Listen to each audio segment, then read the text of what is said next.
दिखत के तो नैन चश्म इनको फेरा मोतिया बंदरे।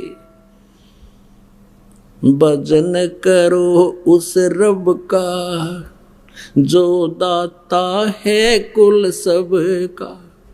भजन करो उस रब का जो दाता है कुल सबका। वो कबीर परमेश्वर है और वही आपका पाप नाश करेगा और आपको जन्म मृत्यु के रोग से छुटवाएगा। अमर करूं सतलोक पठाऊं तात बंदी छोड़ कहाऊं। बोलो सतगुरुदेव। एक भक्त है, उसने अभी कुछ महीने पहले उपदेश लिया। वो अपने मुख से अपनी सारी कहानी आपको सुनाएंगे पुण्यात्माओं।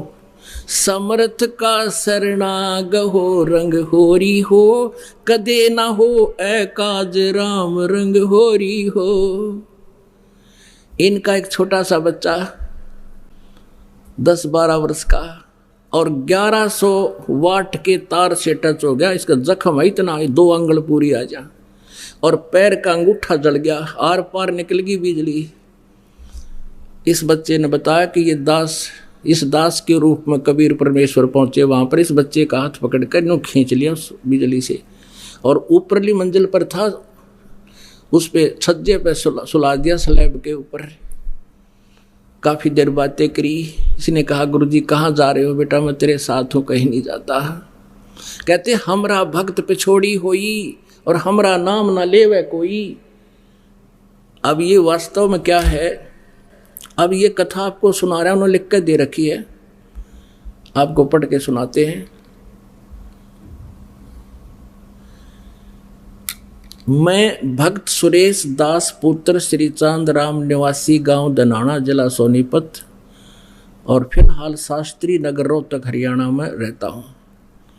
वास्तव में ये मेरे चाचा का लड़का है, सगे चाचा का लड़का। और न्यू क्या करें, घर का जोगी जोगड़ा बाहर का जोगी सिद्ध, इनके साथ ऐसी हो रही थी ताई। अब ये दास आपको बहुत बार बताता है कि जैसे परमात्मा स्वयं आए हुए थे कबीर जी, उसमें वो स्वयं कहते भी थे कि मैं हूँ भाई पूर्ण परमात्मा, लेकिन किसी के दच्चा ना थी। और अब गरीबदास जी को अपने प्रमाण दिए, उन्होंने प्रमाण किया कि हम सुल्तानी नानक तारे दादू को उपदेश दिया, जात दुल्हा भेद नहीं पाया, काशी में कबीर होया। तो ऐसे इनको भ्रम था, इस दास पर विश्वास नहीं किया। इनकी पत्नी को प्रेत बाधा थी और उन्होंने सारे जंतर मंत्र करते रहे। मैं पढ़कर सुनाता हूँ, बाकी शेष इन्होंने लिख कर दिया है। मैं भक्त सुरेश दास पुत्र श्री चांदराम निवासी गांव दनाना जिला सोनीपत, फिलहाल शास्त्री नगर रोहतक का निवासी हूँ। सतगुरु जी के नाम उपदेश लेने से पहले मेरे घर की आर्थिक स्थिति बहुत ही कमज़ोर थी। परिवार का कोई भी ऐसा सदस्य नहीं था जो कि बीमार ना रहता हो। मेरी पत्नी को भूत प्रेत बाधा बहुत ही ज़्यादा परेशान करते थे। इतना ज़्यादा कष्ट रहने पर के बावजूद हम देवी देवताओं को बहुत पूजा करते थे तथा मेरी हनुमान जी में बहुत ज़्यादा आस्था थी। लेकिन घर में संकट पर संकट आते जा रहे थे, किसी भी काम में बरकत नहीं हो रही थी। पूर्ण परमात्मा सतगुरु रामपाल जी महाराज मेरे परिवार के होने के कारण हम उनको पूर्ण परमात्मा नहीं मान पाए, जिसका खामियाजा हमें कई वर्षों तक झेलना पड़ा।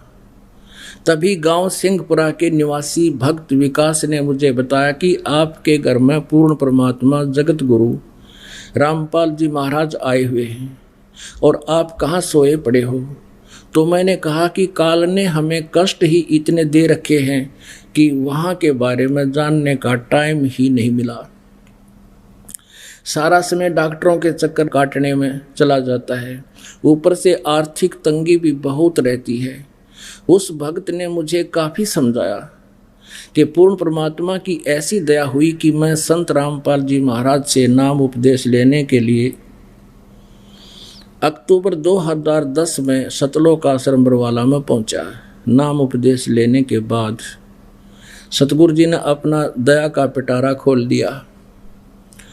और मुझे वो सुख अनुभव होने लगे जिनका वर्णन इस जुबान से कर पाना बहुत मुश्किल है। मेरी पत्नी को बहुत प्रेत सता रहे थे, सतगुरु जी की दया से अब वह पूर्ण रूप से ठीक है। 7 सितंबर 2011 को, अभी पिछले महीने की बात है, 7 सितंबर, मेरा लड़का मोहित उम्र 12 साल, जो कि मेरे कहने पर मिस्त्री को बुलाने के लिए गया था, मिस्त्री के मकान के ऊपर 1100 वोल्ट की वोल्टेज की तार थे। लड़के का तारों के बीच में 1 फीट की दूरी थी। जब वह उनके नजदीक गया तो तारों ने लड़के को खींच लिया। लड़के के सिर पर तार गड़ गया। इसका निशान दिखाएंगे आपको, ये भगवान, तथा मुंह जल गया। बिजली सारे शरीर में प्रवेश करके पैर के अंगूठे की हड्डी को तोड़कर निकल गई। उसमें मेरे लड़के को सतगुरु रामपाल जी महाराज बहुत ही चमकदार शरीर यानी तेजोमय शरीर सहित दिखाई दिए। उन्होंने लड़के का हाथ पकड़कर छज्जे पर लटा दिया। फिर लड़के की और सतगुरु जी की बात हुई तथा जब सतगुरु जी जाने लगे तो लड़के ने पूछा, गुरु जी कहाँ जा रहे हो? क्योंकि बेहोश था उस टाइम लड़का और आत्मा से बातें हो रही थी। सतगुरु जी ने कहा, बेटा मैं तेरे साथ हूँ, तू घबरा मत। उसके बाद हम लड़के को हॉस्पिटल में ले गए। वहाँ पर भी लड़के को गुरु जी दिखाई दिए और मेरे लड़के ने कहा कि गुरु जी मेरे साथ हैं, तुम घबराओ मत। यदि आज हम परमेश्वर कबीर जी की शरण में नहीं होते तो हमारा लड़का जिंदा नहीं होता और हमें बहुत कष्ट का सामना करना पड़ता। बोलो सतगुरुदेव की जय। अब आपको दिखाते हैं, अभी आपको दिखाते हैं इस बच्चे का जो स्थिति। अब देख, अभी तो 1 महीने में लगभग 1 महीना हो गया, ऊपर हो गया, बल्कि बहुत फर्क हो गया। इसकी पहले की जो तस्वीर ले रखी है इन्होंने वो भी दिखाते हैं, देखना।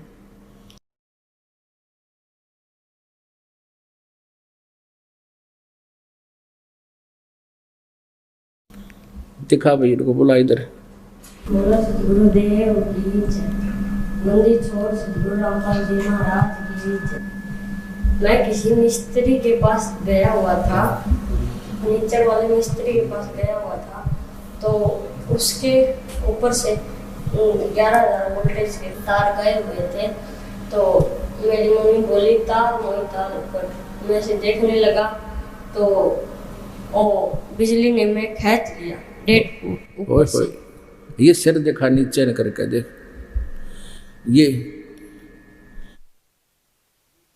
ये निशान पड़ रहा है लड़के का, ये नीचा कर गर्दन थोड़ी सी, ये देख उतर जाएगा। ओए होए होए, ये बंदी छोड़।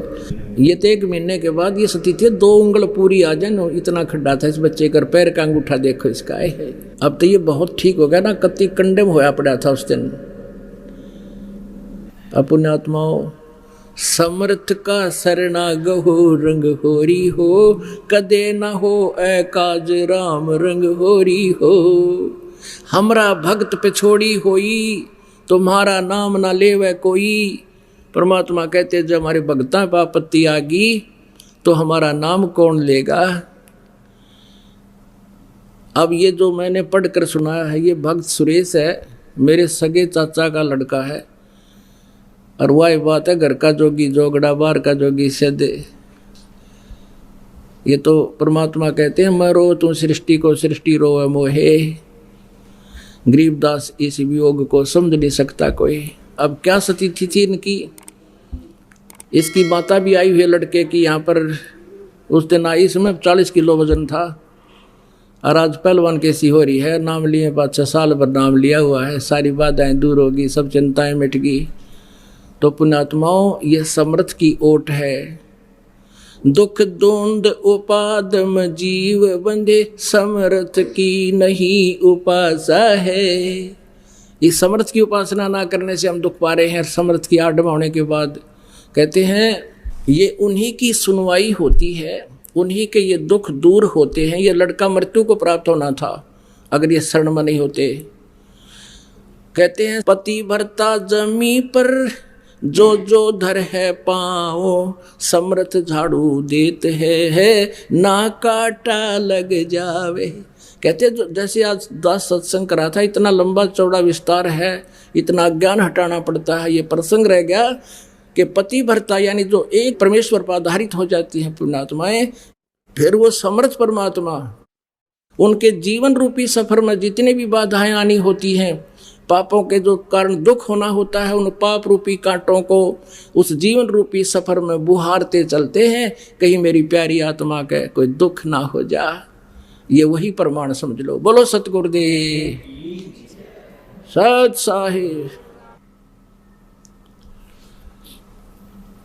सर्व सुखदाई सर्व पाप नाशक पूर्ण मोक्षदायक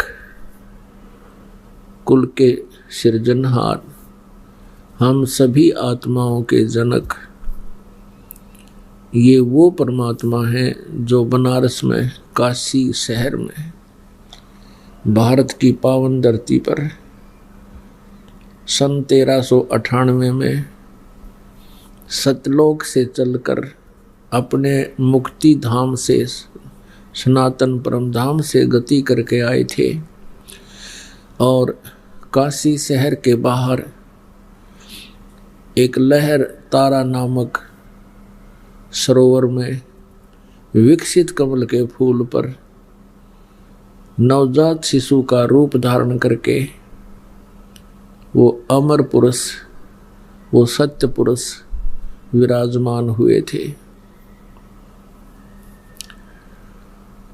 वो परमात्मा प्रत्येक युग में एक ऐसी लीला करते हैं और अपनी प्यारी आत्माओं को सतलोक की जानकारी देते हैं, यथार्थ भक्ति मार्ग का ज्ञान कराते हैं। परमात्मा का उद्देश्य ये होता है कि ये सभी भोली आत्माएं काल के जाल में फंसी हुई हैं, यहाँ कष्ट पे कष्ट उठा रहे हैं, जन्म मृत्यु का दीर्घ रोग इनके लगा हुआ है। परमात्मा अपना यथार्थ ज्ञान, तत्व ज्ञान, जिसको सूक्ष्म वेद कहते हैं, जो सच्चिदानंद घन ब्रह्म की वाणी कहलाती है, उसके माध्यम से हमें जानकारी देना चाहते हैं कि तुम कहाँ से आए हो, तुम्हारा यह उद्देश्य क्या है जीने का। पुण्यात्माओं, यदि हम जरा सा भी विवेचन करें कभी शांति से बैठ के और सोचें कि हम जो संपत्ति एकत्रित करने में इतने व्यस्त हैं, रात दिन चैन नहीं पड़ रही है, और जिस परिवार को हम अपना मानते हैं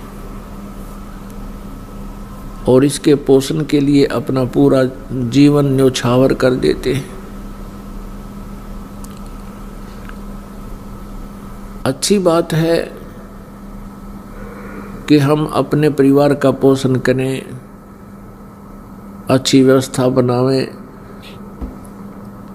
बढ़िया मकान बना लें, बच्चों को अच्छी शिक्षा दें, अच्छी पढ़ाई करवावें।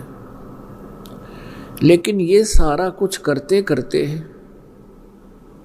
जिस पुत्र या पुत्री को हम कुछ बनाना चाहते थे और उसी के लिए हम सारा जीवन एक पशु की तरह दिन रात धंधा मेहनत करते थे, और वो बच्चा ही एक्सीडेंट के अंदर मृत्यु को प्राप्त हो गया। अब उसके जीवन का सार क्या रहा? पुण्यात्माओं, परमात्मा का जो तत्व ज्ञान है, कबीर ज्ञान है, कबीर वाणी में जो लिखा हुआ ज्ञान है, ये इतना सत्य है कि आत्मा को झंझोड़ कर रख देता है। लेकिन कालबली ने त्रिगुणमयी माया का ये एक इतना नशा करवा रखा है कि जीव के बस की बात नहीं। ये जरा सा सतर्क होता है, तुरंत ही ये प्रभाव अत्यधिक बढ़ जाता है। और फिर भूल पड़ जाती है, फिर उसी व्यवस्था में लग जाता। हम जो सारा जीवन लगा देते हैं